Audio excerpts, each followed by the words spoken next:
आज हम हमारे गणेश विनायक जी की कहानी सुनेंगे। एक अंधी बुढ़िया थी। उसका एक बेटा व बहू थी। वह अत्यंत गरीब थे। वह गणेश जी की पूजा किया करती थी। गणेश जी बुढ़िया माँ से साक्षात आकर कहते थे, बुढ़िया माँ, तू जो चाहे वह मांग ले। इस पर बुढ़िया माँ कहती थी कि मुझे मांगना नहीं आता और मैं क्या मांगूं, किसके लिए मांगूं। तो गणेश जी ने कहा, अपने बेटे बहू से पूछ कर मांग ले। तो बुढ़िया ने अपने बेटे बहू से पूछा तो बेटे ने कहा, माँ, गणेश भगवान से बहुत सारा धन मांग ले।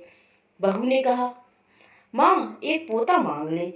बुढ़िया ने सोचा कि बेटा बहू तो अपने मतलब की बात कर रहे हैं, तो फिर बुढ़िया ने सोचा पड़ोसियों से पूछती हूँ। तो उसने पड़ोसियों से जाकर पूछा।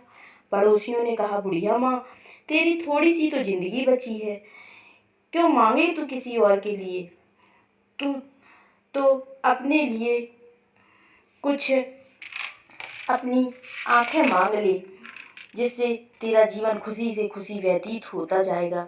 बेटा, बहू, पड़ोसी सबकी बात सुनी। फिर बुढ़िया ने घर आकर सोचा, जिससे मेरा बेटा बहू हम सबका भला हो वह ही मांग लेती हूँ और अपने मतलब की चीज़ मांग लूँ। फिर दूसरे दिन गणेश जी भगवान आए और बोले, सोच लिया माई, क्या मांगती है? हमारा वचन है, जो भी मांगेगी वह पाएगी। गणेश भगवान का वचन सुनकर बुढ़िया माँ बोली, हे विघ्नहरण महाराज, अगर आप मुझ पर प्रसन्न हैं और मुझे कुछ देना ही चाहते हैं तो मुझे 2 करोड़ की माया, 2 निरोगी काया, अमर सुहाग दे, आँखों में प्रकाश दे, नाती पोता दे और समस्त परिवार को सुख दे, अंत में मुझे मोक्ष प्रदान करे। बुढ़िया की बात सुनकर गणेश जी ने थोड़ा सोचा और फिर हंसकर मुस्कुराकर गणेश जी बोले, बुढ़िया माँ, तूने तो मुझे ठग लिया। चल खैर, जो तुमने मांग लिया है वह सब देगा।